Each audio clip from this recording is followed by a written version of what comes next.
하나님 말씀 마태복음 5장 17절에서 20절까지 보도록 하겠습니다. 마태복음 5장 17절에서 20절까지 같이 읽도록 하겠습니다. 시작.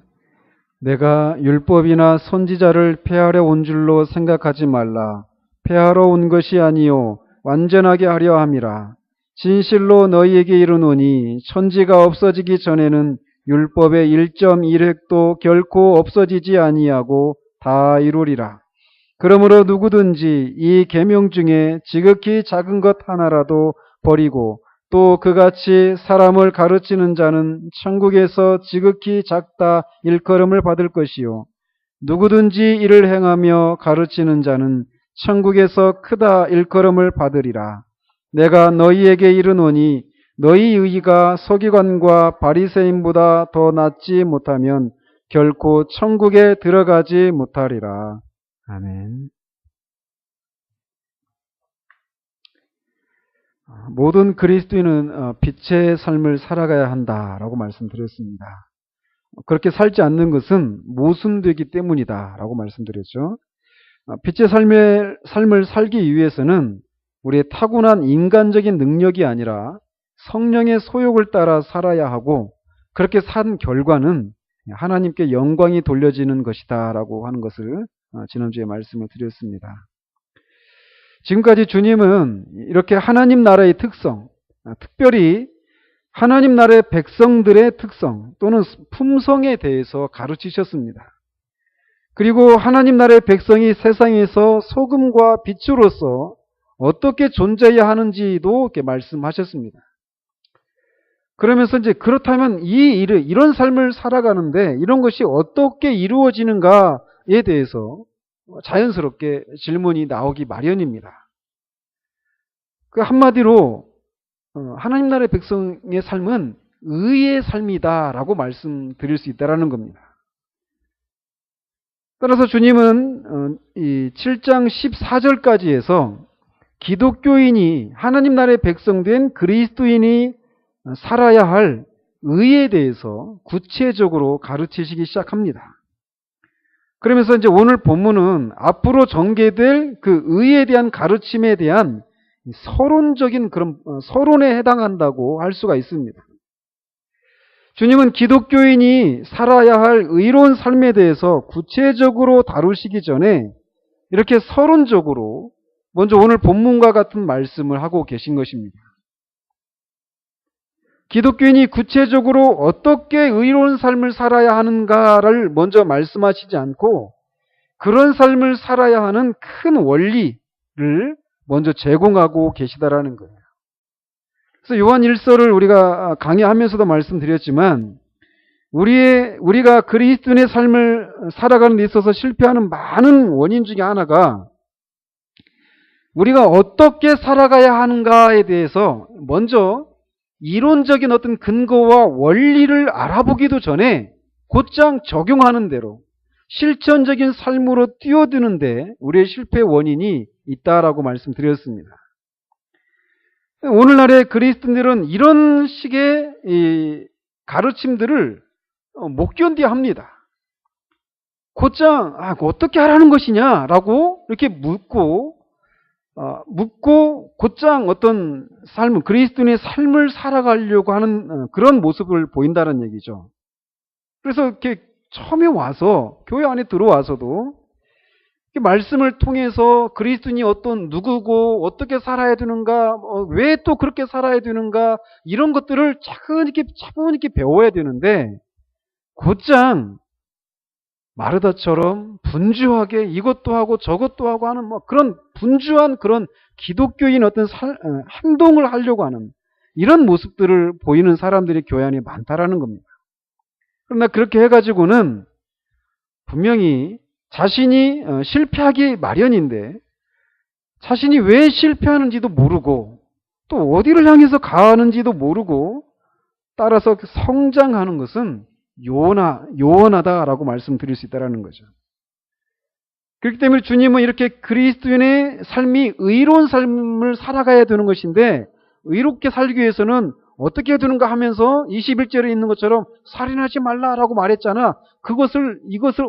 이것을 실제적으로 삶에 적용하며 살아야 된다 하면서 구체적인 어떤 것들을 말씀하시기 전에 그런 삶을 살아가야 되는 어떤 원리, 어떤 근거, 이런 것들을 서론적으로 오늘 본문에서 말씀하고 계시다라는 겁니다.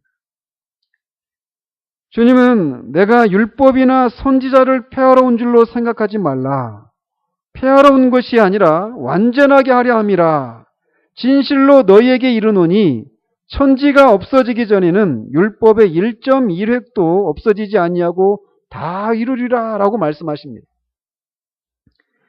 그리고 주님이 여기서 율법이나 선지자라고 말하는데 이것은 모세 오경과 선지서를 가리키기도 하지만 일반적으로는 예수님 당시 유대인이 구약 성경을 가리키는 어떤 관용적인 표현으로 이해하는 것이 합당합니다. 그래서 주님도 마태복음 7장 12절에서도 그러므로 무엇이든지 남에게 대접을 받고자 하는 대로 너희도 남을 대접하라. 이것이 율법이요 선지자니라 라고 말씀하십니다. 즉 이것이 성경, 구약 성경 전체에서 말하고 있는 것이다 라고 말씀하고 계셔요. 또 11장 13절에서도 모든 선지자와 율법이 예언한 것은 요한까지니 라고 말하면서 구약 성경이 예언한 것이 요한까지다라고 말씀하고 계시다라는 거죠.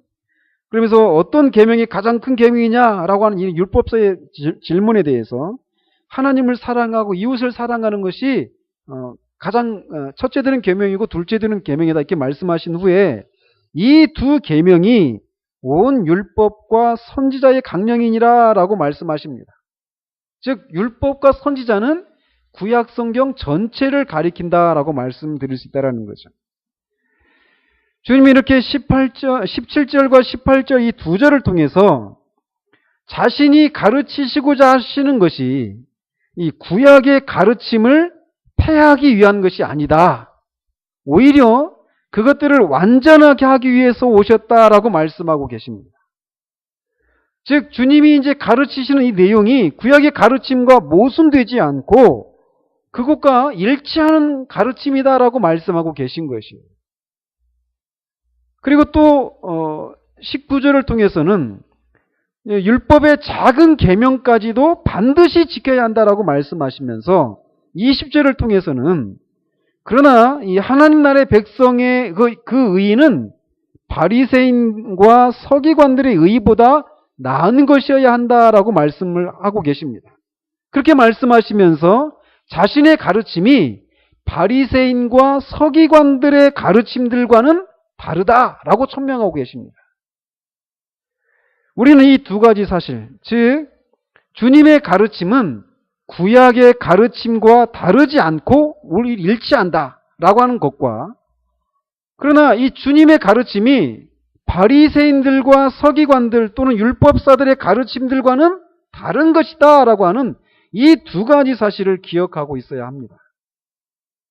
즉 바리새인들과 서기관들도 구약을 그 백성들의 해석을 하고 백성들한테 가르치고 자신도 구약을 가지고 살고 있는데 그들의 삶이 그들의 가르침이 예수님이 가르치시려고 하는 것과 다르다라는 거예요. 즉 그들의 그 성경 해석이 그들의 삶이 그에 따른 삶이 구약에서 말하고 있는 것과 다르다라고 하는 것을 보이시고 계시다라는 거죠. 이 본문을 통해서 말이죠. 이 두 가지 사실을 두 가지 사실이 뭔지 아시겠죠? 주님이 구약을 가르치고 계시다. 구약과 모순되지 않는다. 주님의 가르침이. 그러나 바리새인들과 서기관들의 가르침들과는 다르다라고 하는 이 두 가지 사실을 기억하면 앞으로 주님의 가르침에 바리새인과 서기관들이 반대하고 심지어 그를 핍박하게 되는 것에 대해서 우리가 이해할 수 있게 된다는 거죠. 그렇다면 주님은 왜 갑자기 여기에서 자신의 입장을 천명하시면서 바리새인들과 서기관들과의 사이에서 문제를 일으키고 계시는가라는 겁니다. 첫 번째는 주님의 가르치심의 방식이 이런 방식이기 때문에 그렇습니다. 즉, 주님께서는 하나님 나라의 특성과 그 나라의 백성된 자들의 삶의 특징, 그리고 그 하나님 나라의 백성들의 삶의 목적들을 설명해 나가실 때 단지 긍정적인 가르침만을 베푸는 것으로 만족하지 않으신다라는 거예요. 주님의 가르침의 특징이. 주님은 바리새인들과 서기관들의 가르침이 잘못되었다라는 하는 것을 지적하지 않은 채 그저 긍정적인 가르침을 베푸시는 것으로 만족하지 않으십니다. 주님은 부정적인 진술을 마다하지 않으십니다. 그 부정적인 진술이 반대자들로부터 어떤 소란을 불러일으킨다는 것을 아시면서도 그것을 마다하지 않고 계시다라는 거예요. 진리를 전개하는 방식이 늘 이와 같다라는 겁니다. 먼저는 잘못된 것, 부정적인 것, 소극적인 것들을 들춰내야만이 옳은 것, 긍정적인 것, 적극적인 것이 무엇인지가 잘 드러나기 마련입니다. 주님의 가르침의 방식이 늘 이와 같았다라는 거예요. 또 주님의 제자들인 사도들의 그 편지, 서신서들도 마찬가지로 진리를 전개하고 있습니다. 먼저 적극적이고 긍정적인 것을 말하기보다는 부정적이고 소극적인 것들을 먼저 언급하고 있는 것을 볼 수 있다는 거예요. 그리고 이런 식으로 진리를 전개하다 보면 이렇게 부정적이고 소극적인 것들, 잘못된 것들을 언급을 한 후에 긍정적이고 적극적인 것들을 언급하는 이런 방식으로 진리를 전개하다 보면 늘 어떤 문제나 어떤 소란이 일어나기 마련입니다. 왜냐하면 잘못된 상태 가운데 있는 사람들이 그 과정 속에서 지적을 받는 일들이 일어나기 때문이에요.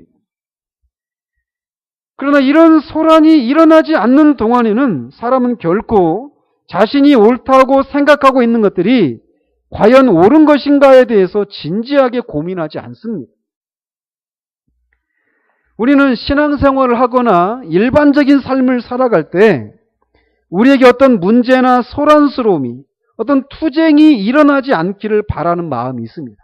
그냥 늘 평안하고 어떤 진리의 문제에 있어서도 다른 사람들과 어떤 갈등을 하고 어떤 어려움이 일어나는 이런 것을 원치 않고 그냥 아무런 갈등이나 투쟁이 일어나지 않는 그런 것을 원한다라는 거예요. 특별히 이 상대주의적인 가치관이 지배하고 있는 이 시대에는 더욱이 다른 사람의 가르침이나 가치관이 잘못되었다라고 하는 지적을 하는 것은 무리한 일이다라고 무리한 일이라고 생각하는 그런 경향까지 있어서 더욱 이렇게 되기가 쉽습니다. 그러나 우리는 기억을 해야 됩니다. 우리는 주님의 삶을 뛰어넘을 수가 없습니다. 주님이 진리를 전개하시는 방식이 이런 식이었다라는 거예요.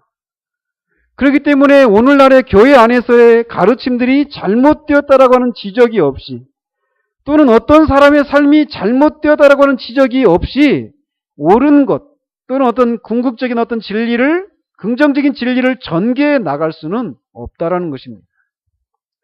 우리가 싸움을 위해서 문제를 제기해서는 안 될 것입니다. 그러나 우리가 진리를 전하다 보면 잘못된 가르침에 젖어 있는 사람들과의 투쟁, 갈등은 일어나기 마련이라는 거예요. 이것은 우리의 기질이나 성향 또는 우리가 어떤 미숙하고 부족하기 때문에만 일어나는 것이 아니라 진리를 전하다 보면 당연히 따라 나오는 것이다라는 것을 우리가 먼저 기억할 필요가 있다라는 거죠. 아무튼 주님이 이렇게 문제가 일어날 수 있음에도 불구하고 이런 식으로 부정적인 것을 먼저 언급하는, 내 가르침이 구약과 일치하지만 바리새인들과 서기관들의 가르침들과 일치하는 것은 아니다 라고 하는 이런 식의 진술 방식을 진술을 하신 것은 그것이 주님의 진리를 전개하는 방식이었기 때문이다 라고 말씀드릴 수 있고요. 주님이 그렇게 하신 두 번째 이유는 주님의 삶과 가르침을 보면서 사람들이 주님에 대해서 어떤 의문들을 가지고 있었기 때문에 그 의문들에 대해서 답을 해줄 필요가 있었기 때문이었습니다. 주님은 우리가 알다시피 갈릴리 나사렛에서 30년 동안 평범한 목수의 삶을 사셨습니다. 그분은 당시에 유명한 석학이나 바리새인들로부터 배움의 기회를 갖지 못한 그런 분이었습니다. 오늘날로 이렇게 환원한다면 소위 정통 신학교를 나오지 않은 그런 분이셨단 말이에요. 그런데 그분이 하나님 나라의 특징과 백성들의 삶에 대해서 권위를 가지고 가르침을 베푸십니다. 그것도 당시의 종교 지도자들보다도 더 실제적이고 더 큰 권위를 가지고 하나님 나라의 백성의 삶의 특징에 대해서 가르침을 베푸시는 거예요. 뿐만 아니라 이 당시의 백성들로부터 지도자로 인정을 받고 있었던 이 바리새인들과 서기관들의 가르침이 잘못되었다고까지 지적을 하십니다. 또 그렇게 하시면서 그분의 삶을 또 들여다보면 그분이 가까이 하는 사람들을 보면 바리새인들과 서기관들이 멀리했던 죄인들과 세리와 창기들이 예수님 주변에 많이 있었다라는 거예요. 그리고 또 그의 삶을 들여다보면 구약에서 말하고 있는 이런저런 계명들을 깨뜨리면서 하는 것처럼 보였습니다. 뒤에서 수없이 나오지만 특히 안식일을 주님은 중요시하지 않고 안식일을 어기면서 병자들을 고치는 그런 일을 하는 자유분방한 모습으로 사는 것처럼 보였다라는 거예요. 그런 주님의 모습을 지켜보면서 사람들이 주님의 어떤 출신과 그의 삶과 가르침을 이렇게 보면서 사람들이 저 사람이 누군가 이런 의문을 가지게 됩니다. 이 사람의 가르침이 정말 과연 옳은 것인가? 이 사람의 가르침이 율법과 선지자들의 가르침과 일치하는가? 또 율법과 선지자들의 해석자로 자처하고 당시 그 유대인들의 종교적인 지도자로 존재했던 바리새인들과 서기관들과 이 사람은 어떻게 다른가? 이 사람은 하나님의 말씀인 구약 성경을 인정하고 그 권위에 복종하는가? 라고 하는 그런 종류의 의문들을, 질문들을 이 당시의 사람들이 가지게 되었다라는 거죠. 그렇기 때문에 주님은 율법과 선지자, 즉 성경, 특별히 구약 성경의 권위와 자신의 가르침과 자신과의 관계에 대해서 입장을 천명할 필요가 있었던 것입니다. 그래서 기독교인이 의로운 삶을 살아야 된다, 이 구체적인 항목들을 다루기 전에 그 율법과 자신의 가르침과의 관계, 그 율법과 자신과의 관계에 대해서 먼저 언급을 하시고 그 이후에 구체적인 그런 항목들을 다루시기 시작한다라는 겁니다.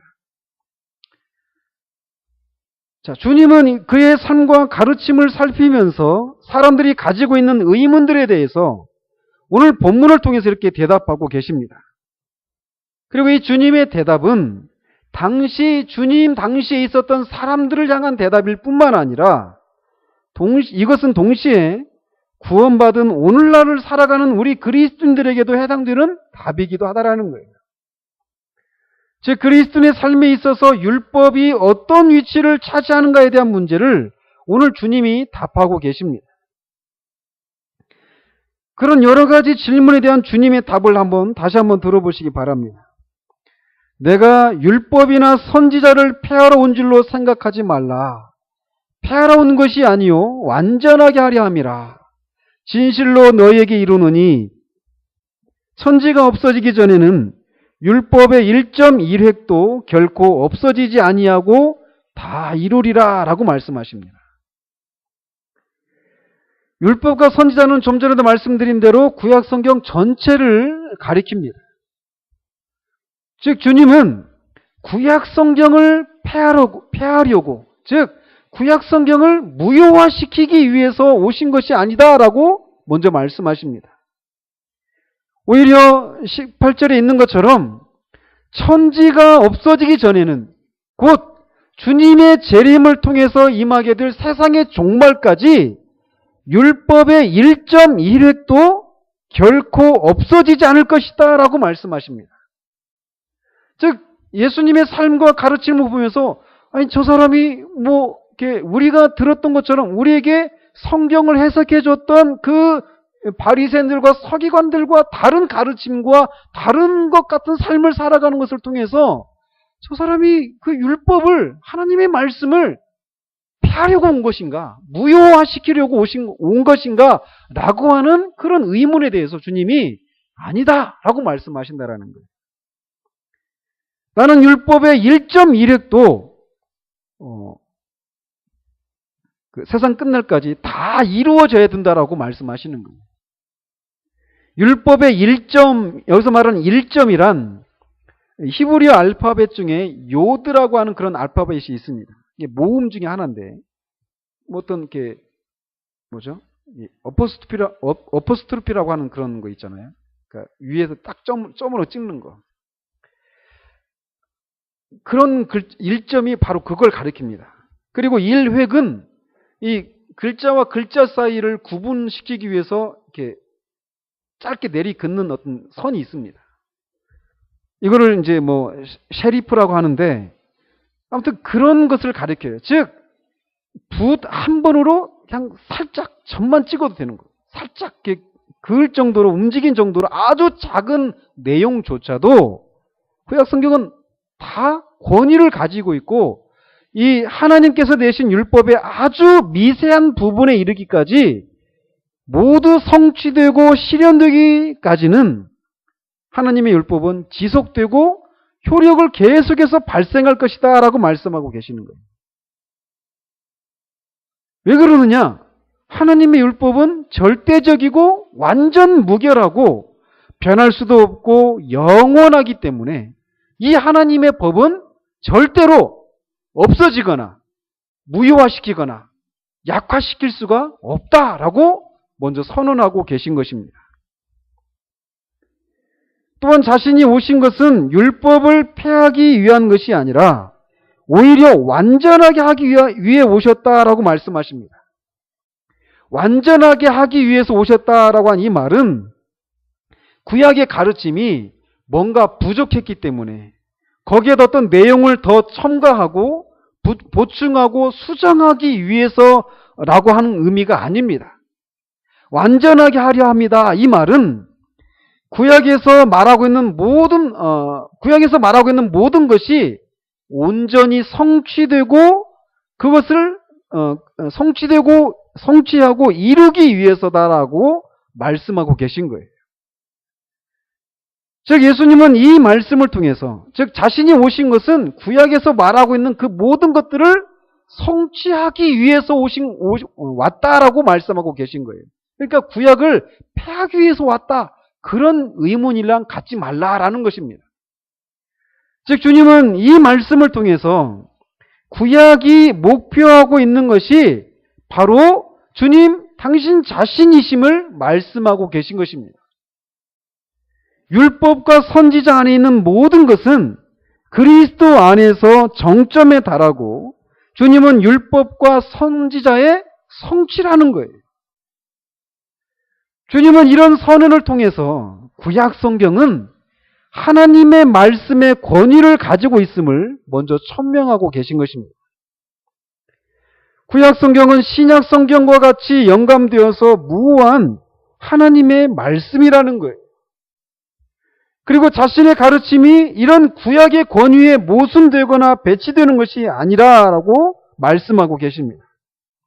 그리고 그 구약 성경이 가리키고 있는 것이 바로 당신 자신임을 말씀하고 계십니다.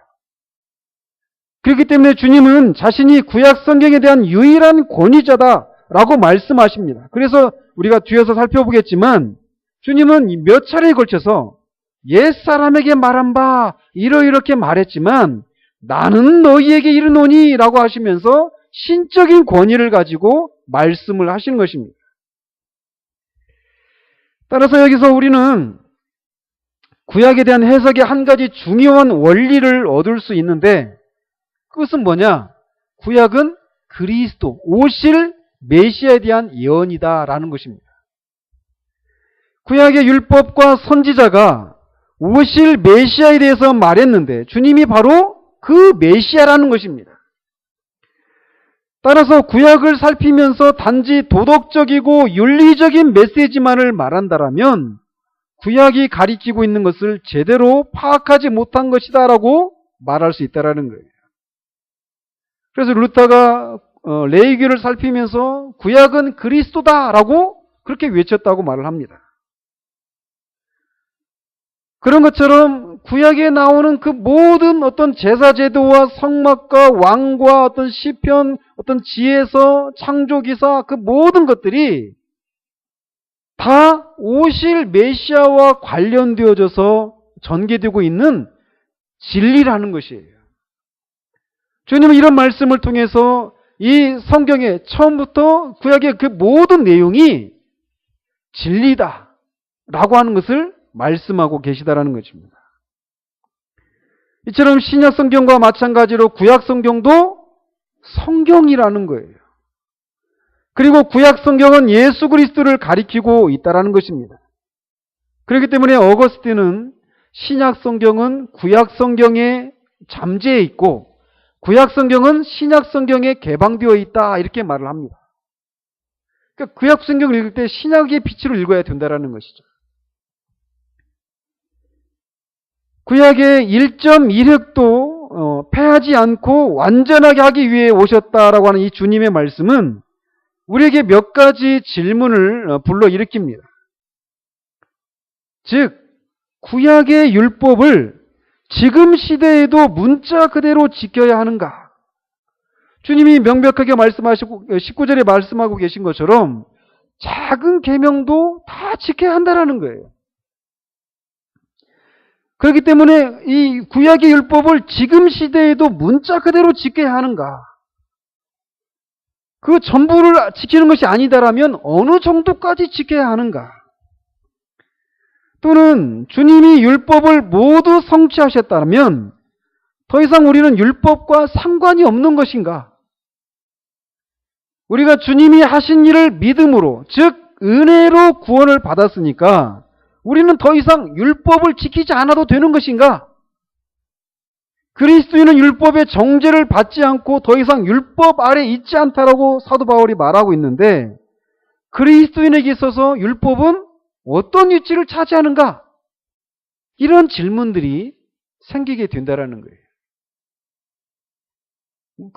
그런 질문들에 대한 답을 이 본문 속에서 얻을 수 있다라는 것입니다. 소위 율법주의의 문제 또는 무율법주의의 문제, 율법과 그리스도인의 삶과의 관계, 이런 문제들을 오늘 본문을 통해서 우리에게 주님이 우리에게 답을 주시고 계시다라는 거예요.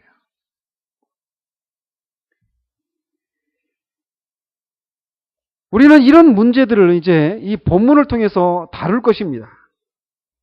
얼마나 많은 사람들이 율법주의의 망령에 갇혀서 살고 있는지 모릅니다.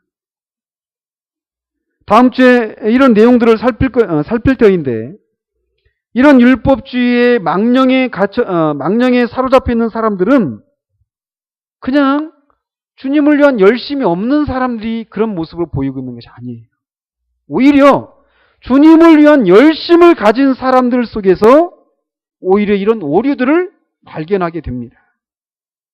따라서 이 문제를 다루는 것은 아주 중요합니다. 또 반대로 얼마나 많은 사람들이 정반대 입장에서 방종하는 삶을 살고 있는가라는 것입니다.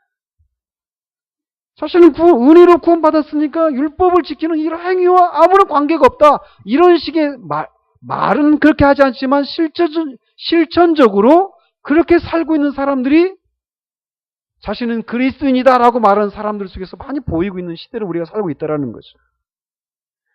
그렇기 때문에 우리는 이 본문을 통해서 성경적인 균형을 찾아야만 합니다. 그러나 오늘은 한 가지만 생각하도록 합니다. 즉 주님이 말씀하고 계신 것처럼 구약 성경이 성경이라는 것입니다. 구약 성경을 성경처럼 하나님의 말씀으로 믿는가? 이 질문에 대해서 우리가 확실한 답을 가져야 한다는 거예요. 몇 년 전에도 제가 어딘지 아시겠죠? 섬기던 교회에서 어떤 분이 교사예요. 그런데 구약 성경에 대해서 어떤 하나님의 말씀이라고 하는 이런 확신이 없습니다. 소위 이 구약 성경이 어떤 이 신화다, 설화다, 어떤 진리가 아니라 그 안에 어떤 도덕적이고 윤리적인 그런 가르침들은 있지만 그런 것들을 가르치기 위해서 기록되고 있는 어떤 내용들이 진짜 일어난 사실이 아니고 진리가 아닌 사실이 아니다라고 하는 그런 잘못된 가르침들에 그분이 흔들리고 있는 그런 상태였어요. 그렇게 구약 성경이 구약에 대한 권위를 문제 삼고 있다라면 그럼 필연적으로 하나님의 아들에 대한 권위도 무너지게 되어 있습니다. 왜냐하면 주님이 말씀하신 것처럼 구약에 있는 모든 것이 당신 자신을 가리키는 것이고 구약에서 말하고 있는 그 모든 것이 당신을 통해서 성취되었다, 온전하게 되었다, 완전하게 되었다라고 말씀하고 계시기 때문에 구약의 권위의 문제에서 흔들리는 사람은 반드시 하나님의 아들이신 예수 그리스도의 권위의 문제에서도 흔들리기 마련이라는 거예요. 그리고 결국은 우리의 영원한 구원의 문제도 흔들리게 됩니다. 그렇기 때문에 이 구약이 정말 틀림이 없는 무오한 신약과 같은 성령의 감동으로 된 무오한 하나님의 말씀이다 라고 하는, 그리고 그 구약은 어떤 도덕적이고 윤리적인 그런 가르침들과 어떤 지혜를 우리에게 주기 위한 그런 책이 아니라, 그런 정도의 책이 아니라 하나님의 아들 예수 그리스도에 대한 책이다라고 하는 것을 우리가 분명하고 확실하게 붙들고 있지 않다라면 우리는 구원의 문제까지 우리가 흔들리게 된다라는 거예요. 그래서 주님은 진실로 너희에게 이르노니 라고 하시면서 구약이 천지가 없어지기 전까지는 무효화되지 않고 모든 것이 성취되어야 할 불변의 하나님의 말씀이라고 신적인 권위를 가지시고 선언하십니다. 그리고 그런 신적인 권위를 가진 이 불변하고 영원한 하나님의 말씀인 구약 성경의 그 가르침과 자신의 가르침이 다르지 않다라고 말씀하시고, 그럼에도 불구하고 너희들이 지금까지 들었던 이 구약의 해석자로 자처했던 바리새인들과 서기관들의 가르침들과는 내 가르침이 다르다라고 하는 것을 드러내시기 시작하십니다. 이 주님의 이 신적인 선언 위에 신앙의 집을 쌓아가야 한다라는 거예요. 이 기초가 무너지면 우리 쌓은 모든 노력들이 허사가 되기 때문에 그렇습니다. 여러분들은 구약이 하나님의 말씀이신 것을 믿으십니까? 그리고 그 구약이 하나님의 아들이신 예수 그리스도를 가리키고 있고 예수 그리스도를 통해서 구약에서 말하고 있었던 그 모든 것들이 성취되었다라는 것을 믿느냐라는 거예요. 이 믿음 위에 여러분이 신앙의 집을 쌓아가시는 여러분이 되시길 바랍니다.